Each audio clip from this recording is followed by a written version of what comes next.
This is Dr. Pat Sharp with Neuroeducation in Spokane, Washington, and I'm going to share the cream of the crop treatment ideas after 41 years of working with kiddos with ADHD here that I think could help the most. So the number one rule is, boy, whatever you do in terms of your management, behavior, treatment stuff, keep it positive. Remember that these kiddos live in the now and they are attracted to whatever's brightest and biggest. And of course, being positive is naturally bright, so keep it positive. Imagine for a minute, it's kind of like running a bank account of good and bad times with your child, and you want to keep that balance in the positive side, the good side.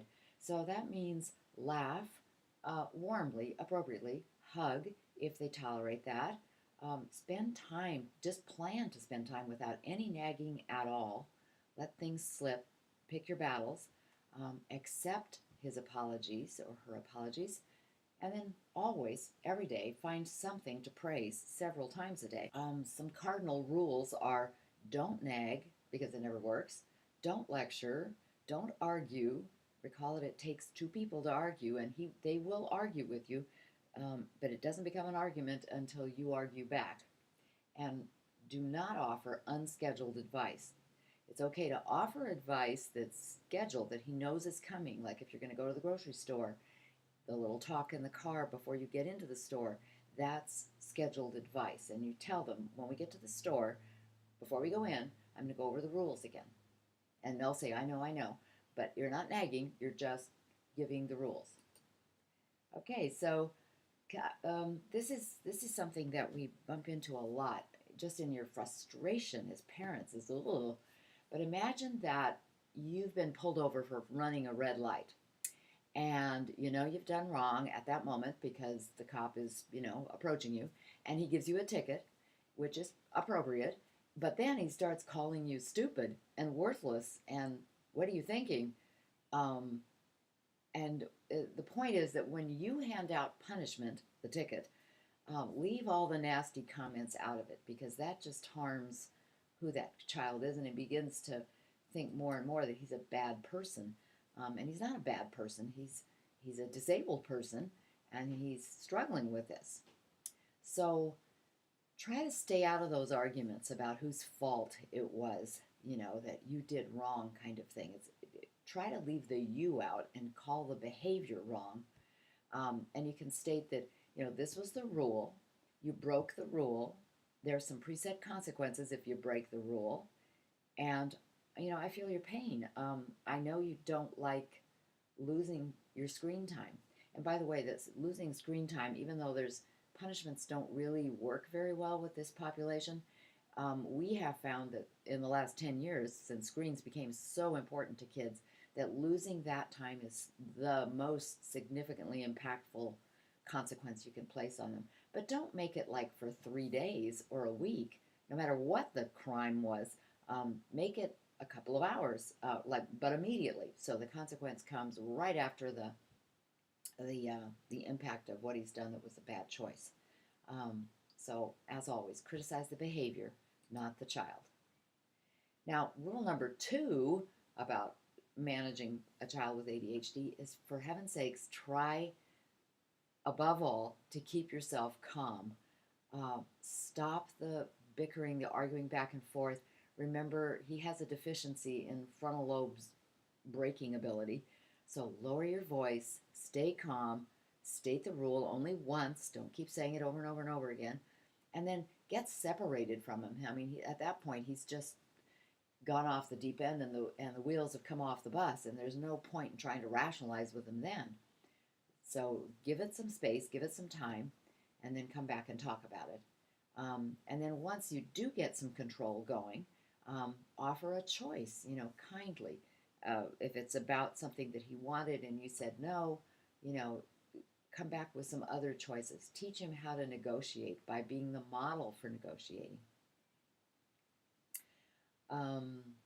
For older kids, using Ross Greene's kind of collaborative problem-solving approach works really well, and because it engages the adolescent in the process of problem solving. But again, You need to be the model. You need to set it up about how to do this, how to come up with, well, we can't stop for ice cream because I don't have time and I need to get to a meeting. I can't do that. We can't stop right now, but how about if, and then you offer some alternatives, like when you get home, you can have an ice cream bar that's in the freezer, or when I get back from what I need to do, we'll go to McDonald's and get an ice cream.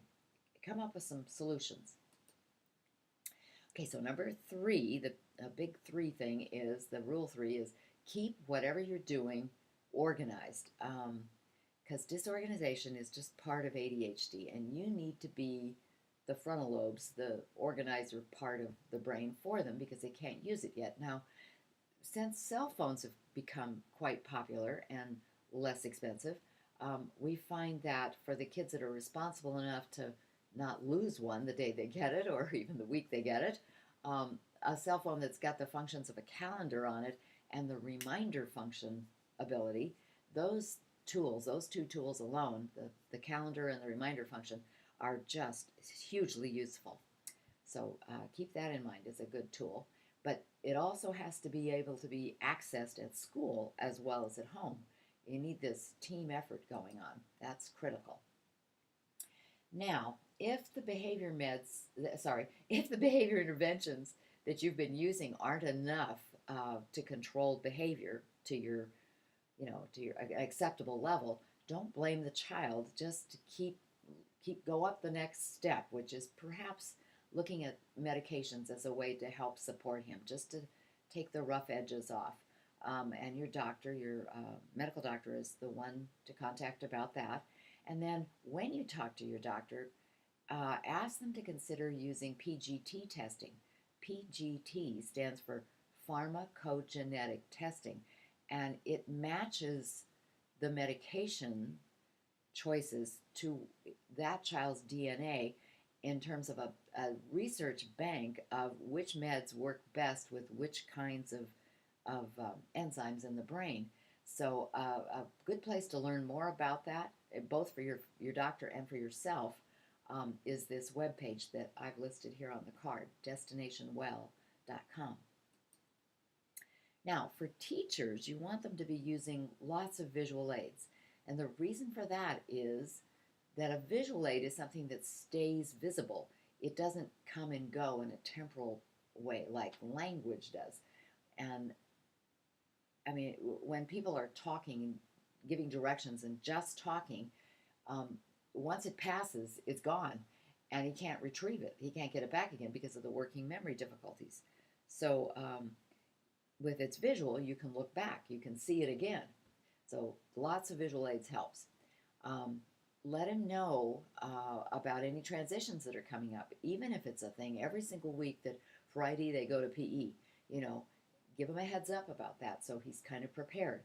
And then he's going to need help. Supervise those transitions. Don't expect him to just be able to pull it off when he's having to walk in a line and all the overstimulation of the touching and bumping, and it's just too much. Make it so that he can win, so that he can be praised for pulling it off. In the classroom, have him sit up close, perhaps with one other child at a desk that's got two places, or by himself, not as a punishment, but just as a way to keep encouraging him. Definitely not at a group table. That's just too much going on there. And then, in order to get him engaged in participating in the classroom, not all the time, but tell him, like, today between 1 and 2, and we're doing our social studies, I'm going to call your name or make eye contact with you, and then I'm going to give you kind of a heads up about, okay, so I'm going to be asking you a question here in the near future, and I want you to be ready, because when I tap your desk or make eye contact with you and tap your desk, then you're going to know that very soon I'll call on you to answer a question. And allow him movement, especially for those hyperactive kids. Let him be the one that hands out the papers or picks up the student papers when they pass them up. Allow him a fidget toy, something in his hand or pocket that he can fiddle with. And for heaven's sakes, don't take away recess, because he desperately needs that. It'll only get worse if he can't have that kind of motion and movement. Now, Another idea about grading um, is that keep in mind that you're not grading for organizational skills for this particular child because that's a disability for him. You're just grading for his knowledge. Um, and then, of course, the notebook organization is key. And every teacher who's ever had any experience with ADHD kids, and these days everybody has, every teacher has, that three-ring binder for all the subjects, a tab for each subject. That's a really good idea. The bifold homework folder, with the front, the left side for the stuff going out to the home to get done for homework, and the right side for the stuff coming back into the classroom. And then some monthly calendar ideas in timeanddate.com. Those are super helpful. And then this was a huge difference in terms of being able to manage kids in terms of getting papers in or getting homework done. And that is to write down, or have mom and dad write down whatever the assignments are for the week. And then tape it, scotch tape it inside the inside cover of the book. So it's right there. They're all together. So if it's a math assignments, it's in the math book, and it's not a matter of trying to find another piece of paper that says what the assignments are. And of course, part of that is just keeping the parents on the team. You know, text each other, let them know how things are going. I know it's time consuming, but it's not that time consuming, and it helps so much. Work together. So keep in mind, this is a lifelong plan. It's going to last at least 50 years. So try to have some fun with it. Don't have it all just be a big fight and a turmoil. And the winner is the family and the classroom that stays together through this, just no matter what's going on. Keep your emotions out of it. He's not out to ruin your day. He's doing his best, and that's the best he can do. So thanks for listening. I hope you've picked up a couple of gems of good ideas, and I'll be making some other videos about other mental health topics. I hope to bump into you soon. Bye.